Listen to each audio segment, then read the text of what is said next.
My name is Louis Burris. I'm from Joshua Tree, California. I own a business called El Coyote Pottery. I'm headed out to a dry lake bed to get clay and process it to make some products, and that's what this video is all about. So come along with the journey and see what we're going to do, and maybe it'll be something that will interest you as well. I studied ceramics in Minnesota State University at Moorhead, and I'm very thankful for that degree, and it's enabled me to do a lot of things that if you just get in as a hobbyist you may not know, but that's why we got YouTube, so you can go out there and learn things that some of us have already went to school to learn.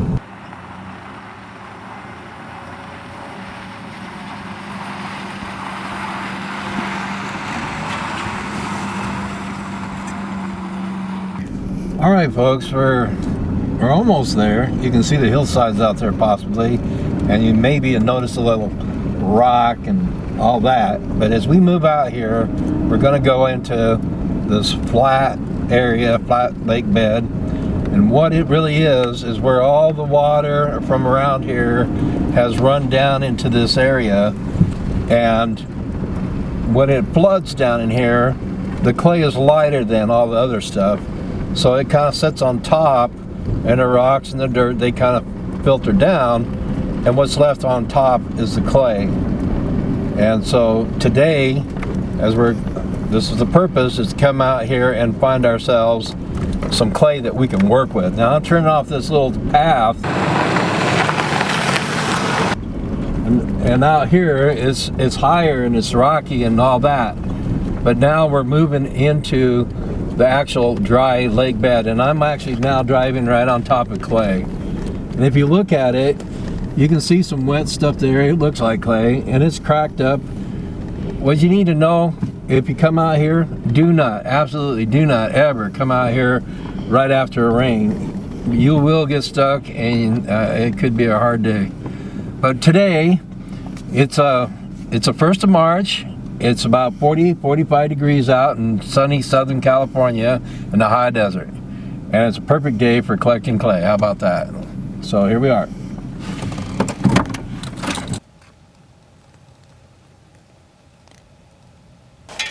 All right. Couple tools of the trade here. A couple buckets, a pick, a shovel. And if I wanted to take a half a ton home, I'd pull the truck up and just throw it right in there. But I'm just looking for a few buckets to do what I need to do today. So another thing is, this is a little harder than it looks. That's why I got the pick here. All right, I'm gonna have to dig.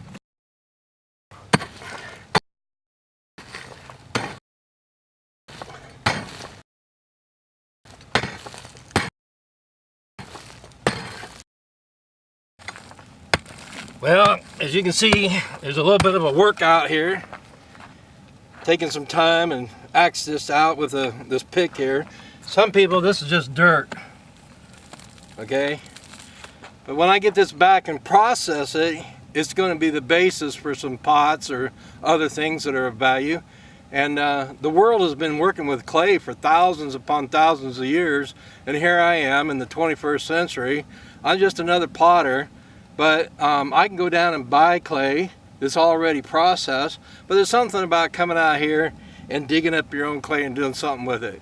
So some of you would like to do that, or at least are interested enough to see what's going on here. So here I've dug it up. I'm going to put it in the buckets and go process it. Stay. It's obedience training. All right, here we go.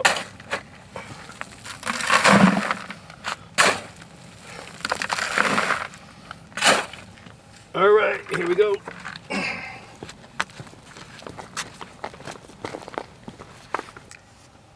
Okay, this is the stuff we shoveled up.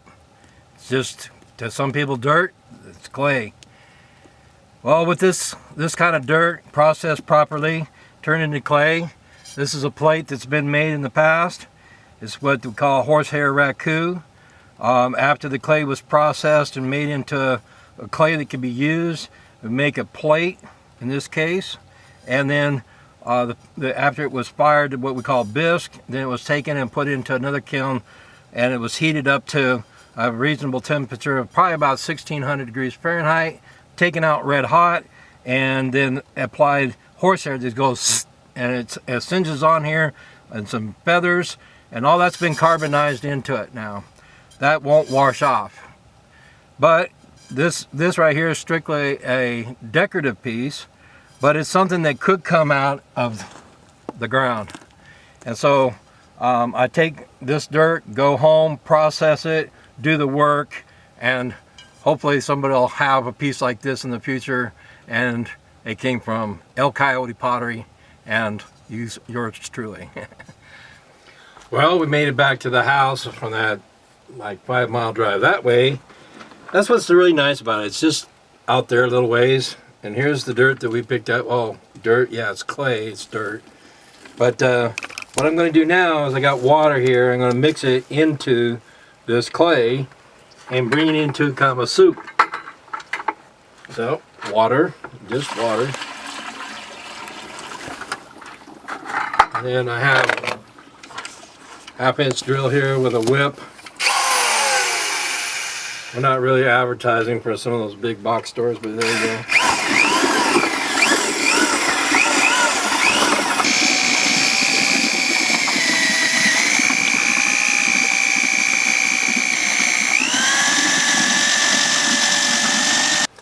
Alright, I've taken a drill and I mixed that up a bit, but I got something I want to do here.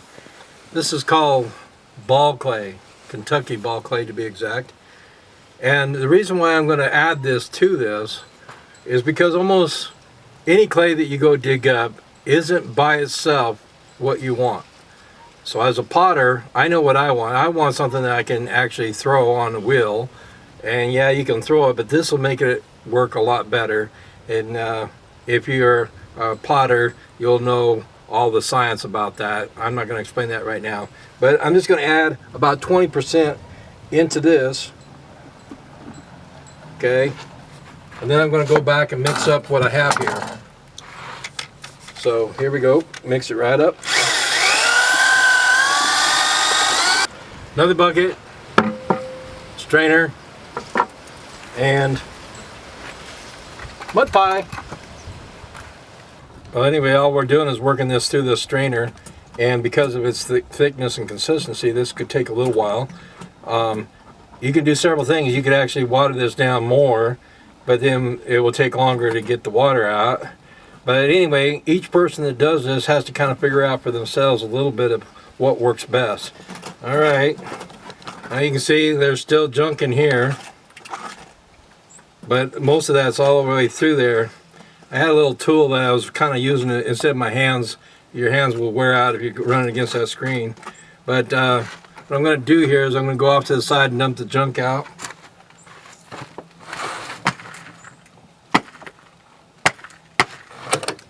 And I'm going to put more in there.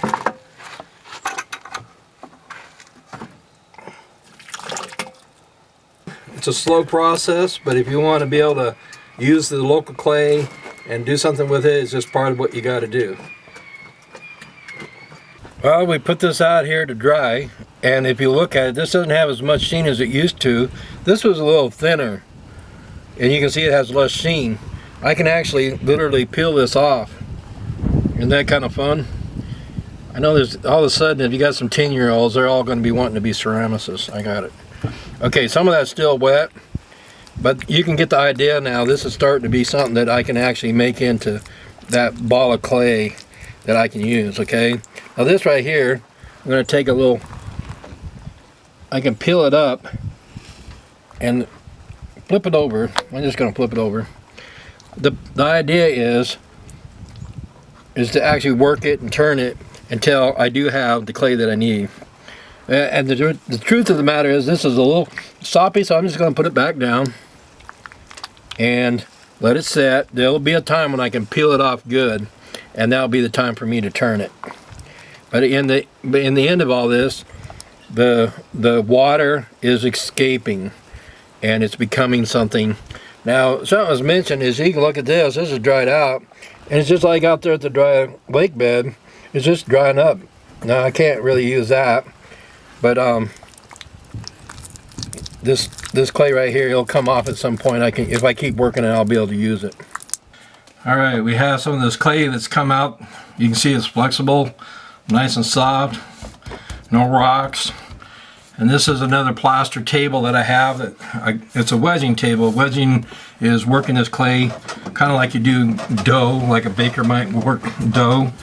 And the idea is to work all the air out.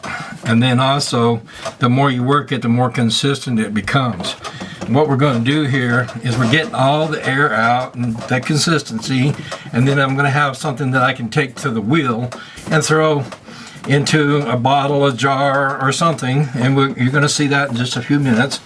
But in the meantime, I'm working it, and it actually takes, you need to work it enough that you actually, each time I push this, you have a surface that has been stretched, and the air that was near there can be pulled out.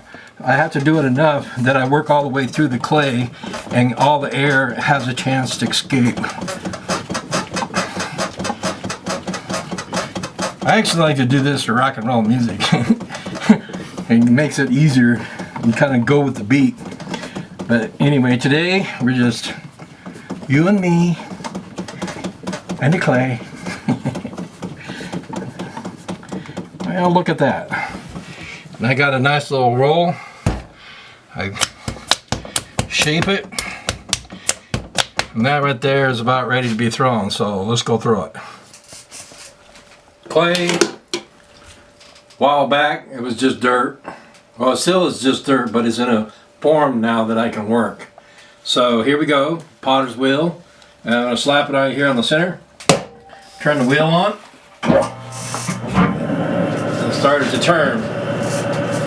Now I'm not going to tell you all the little things about throwing pottery. At this stage it's kind of like either you know how or you don't. There's plenty of instruction on that. So those that know what I'm doing, just watch. And those that don't, well, watch. A little water, speed it up.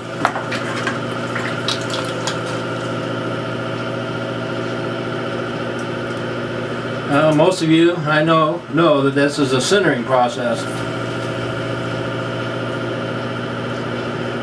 It's a process by which I bring the clay into a sintering. Because what we're going to try and make is going to be a symmetrical piece of pottery. That wobble, some people get excited about it, but I'm not. It can do different things even like this. It's still centered. The real centering actually comes when I take it down, like I'm going to do right now. I'm pushing it down, down, down, down, down, more down. And now I'm holding it right here, and I'm pushing it down.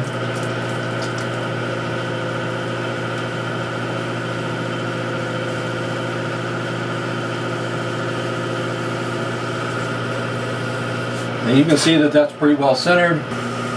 Got a tool right here. It's got a straight edge to it. If I put it up there, you can see that even though this isn't completely straight, it's moving right along there. And if I actually push it in, I can take off. But anyway, the point is it's centered. Now I can work with it. And I'm going to do what they call open it up. I press with my fingers into the clay and push down and down and down and down. I have experience. Some people that don't, they would take a needle tool, test the depth, but I know how far down I am. Put my finger down, bring it across, and this is what they call opening the clay.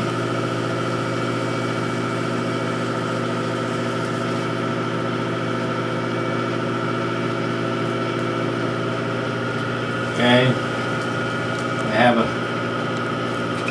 haven't completed that opening yet, but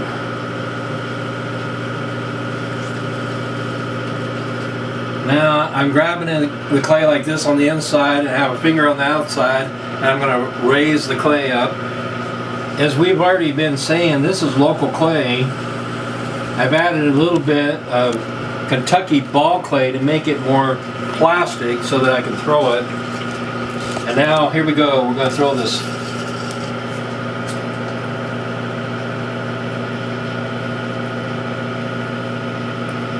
That wobble you see there, I want to take it out.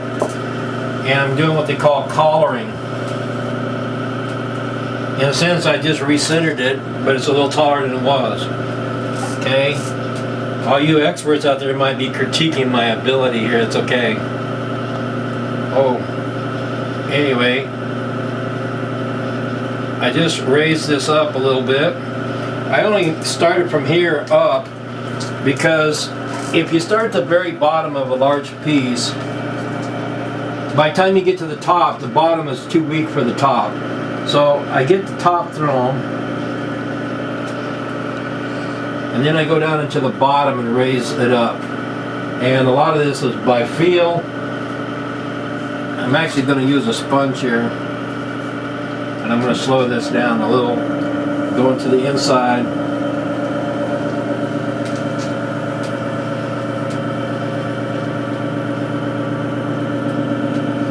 A lot of people are fascinated by this. I am one. It's always, I like watching other potters do this. It's amazing that you can take the mud, the dirt that's out there, and process it into something that you can get on a wheel like this and make it into something that's useful.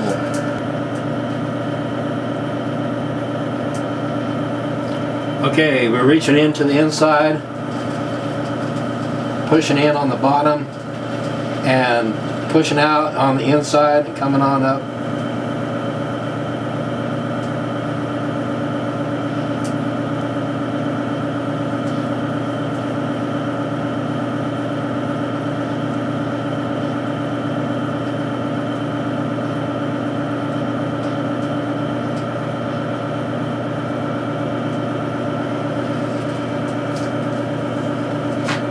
I happen to be ambidextrous, which makes me able to use both hands. That was done so that you could see it.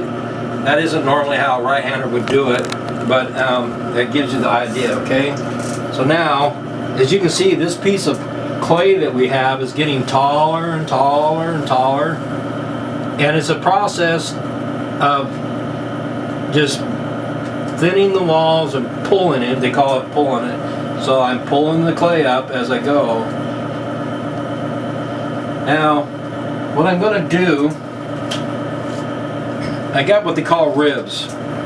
This is a plastic rib. They're just plastic. The red has a certain color, it has a color, but it means it has a certain thickness. I'm slowing this down. I'm reaching inside, and again, for the camera purposes, I'll go left-handed. Go in here, and what I'm doing is I'm strengthening the wall by putting pressure on both sides.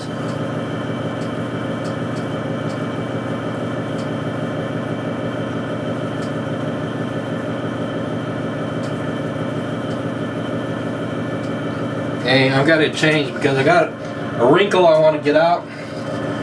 So I'll go to the side here.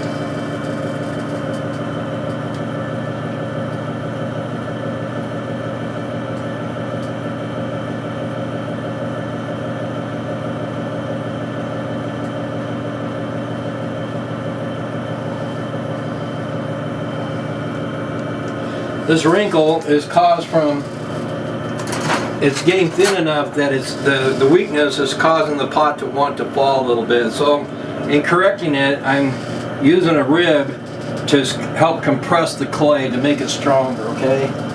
And some people get all excited when they have that kind of a problem. Well, that would be the end of a lot of people throwing on that piece right there. But as we go through this,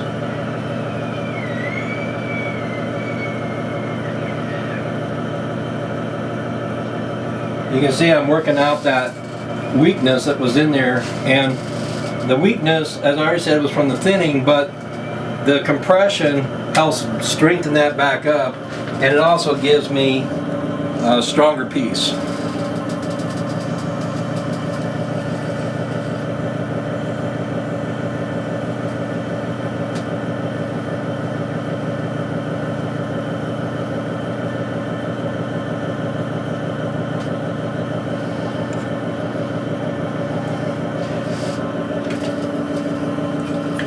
it's obvious on the video, I'm sure you can see this, it's slightly out of round.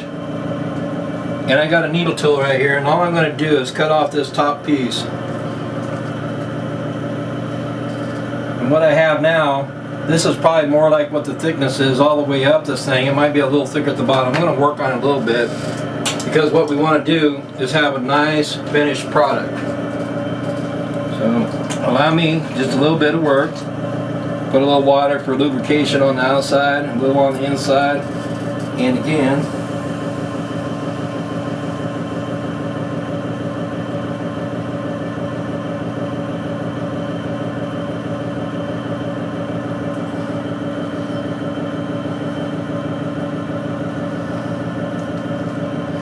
now I would say this is about as tall as this piece is going to be. And I want to make a top here, so I'm going to actually bend this over and bring it back to itself. And what we have then now is a thickened part up here and it's stronger. I'm going to also do what they call collar. I'm going to bring that in slightly. Next thing I'm going to do is I'm going to bell the bottom out and kind of finish it off so it's a nice shaped pot, okay? And kind of reminder, I know you guys all know this, but we're working with local clay. Okay, so here we go.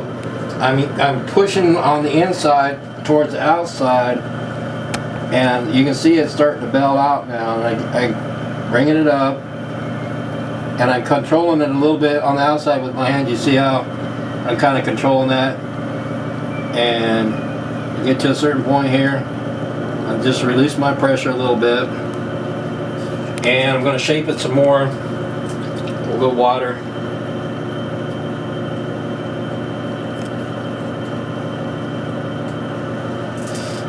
And I still want to do a little compression on the walls here. So I'm back to that. But I have my shape. This is the basic shape I'm going to go with.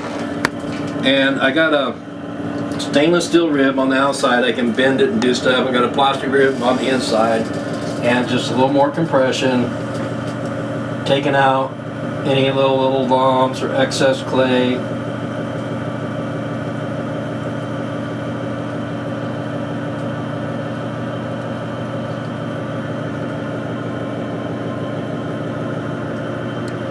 I think we're going to have a nice piece here.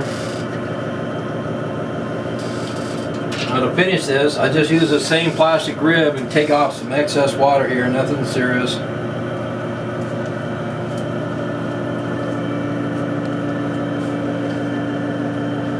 And there's some excess clay down here I want to get rid of.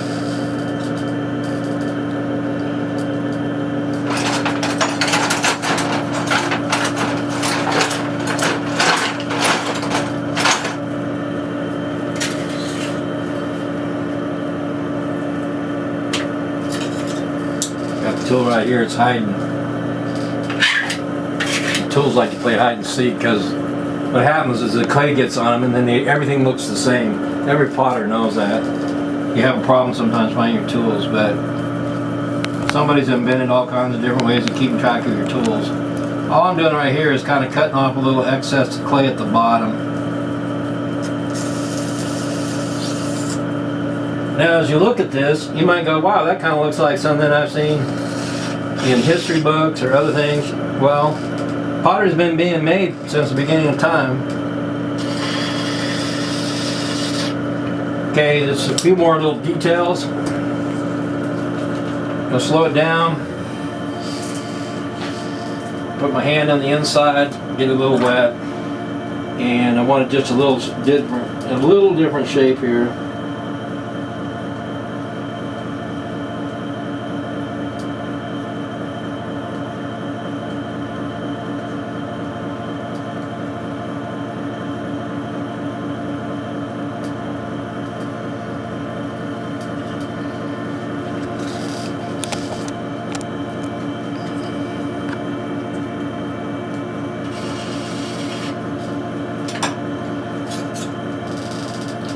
I don't know if you can see it on camera. I'll put that down there. This has got a little rounded shape, and I'm using it at the bottom to make kind of a rounded bottom.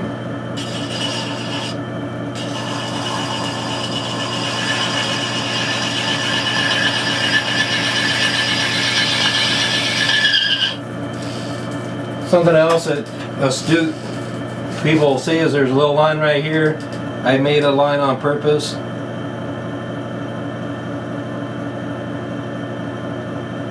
I'll put another line right here. Then I'll make some marks. Some of you will know what I'm talking about. This is just like a credit card or something, but this happens to be a AAA that's no longer any good. And I use a pinking shears to cut that edge. And I got some different shapes here. I'm going to use this one right here. And I'm going to put some lines in here.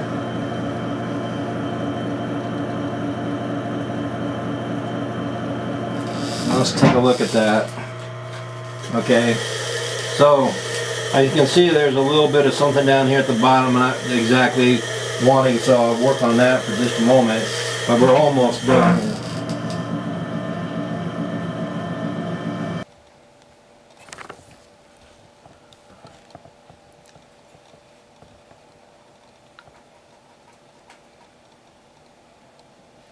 Alright, we've made this vessel, and I have a wire cutoff tool. A lot of potters actually would work with a bat already on the wheel. I do at times, but I made this right on the wheel. So I'm going to take it off the wheel, put it on the bat, and show you a couple more little things. First thing I am going to do is take out a little excess water on the bottom. What we have is a little sponge on a stick. The next thing is I will cut the piece right off the bat here. Now, with a little bit of water, I put the water behind it like that. Then I take the cut-off wire, sorry, and I drag the water underneath, and you can see how that just sucked it right over to the side. Now, I have this set up so I can slide out, and I put my hand right underneath it and slide it out onto my hand, and then put it up here on the bat. Okay, now this is the finished piece as far as the throwing part goes, but it's not finished until, well, it's finished. But it needs to go through what's called bisque. It's about 1600 degrees Fahrenheit, and then after it gets out of that, it'll be hardened. That hardened shape then is something that I can do something with. If you want to talk about glazes, if you want to talk about pit fine, you want to talk about raku, there's various things that I can do with the surface on this afterwards. But now we need to go out here, and I'm going to show you the kiln which I'm going to fire this in when it's dry. Well, at the moment it's still on the bat. It's not even dry yet. You can see some sheen on it maybe, but it's going to have to dry all the way until there's no water in it. This right here is an electric kiln, and with this electric kiln I would be able to actually bisque maybe 100 pieces depending on their size, okay? And I would put it inside the kiln, and I would turn it on, and it would go up to about 1600 degrees, which would take about 6 or 7 hours depending on how fast it climbs. And then afterwards I would take that out and decide what kind of process to finish it that I want to do. Okay, so that'll be the next step on our little well, saga.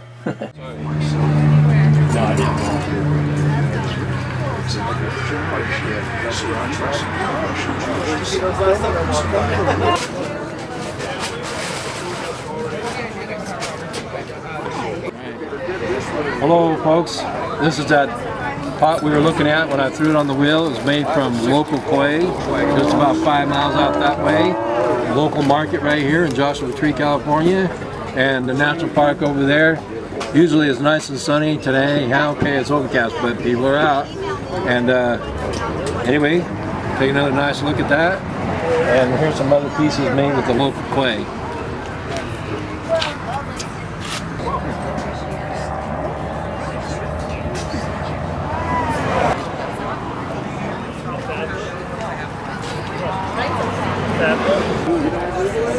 I think some I like way more than others. I like them all. What are your other favorites? So where do you find the clay? Just like, Well, there's a dry lake bed that's out there. What's called Sunfair. It's about 5 miles from here, and we dig it up and process it. Yeah. cool. That sounds like so much fun.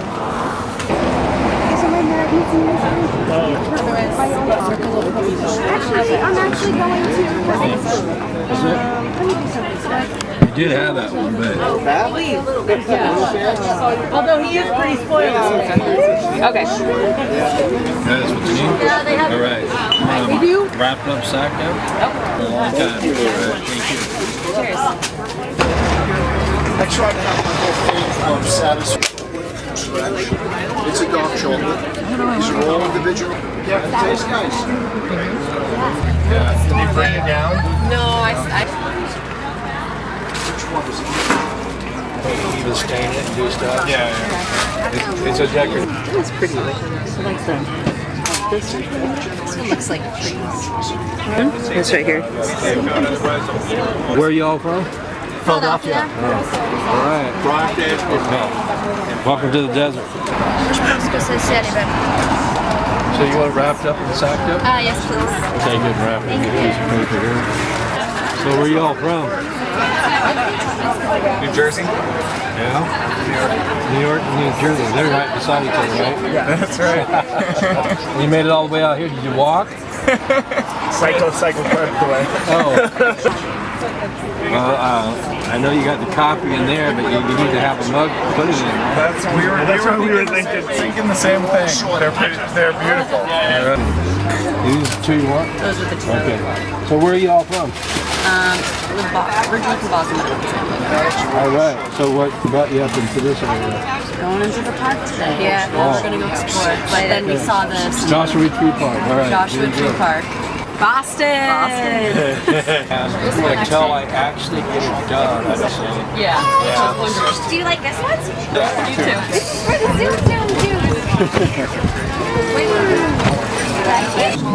I like these mid-size ones here. So whereabouts are you from? well, I'm from here, but I'm living in the Czech Republic, so. So you come all the way here, and now you're going back to Czechoslovakia. Yes.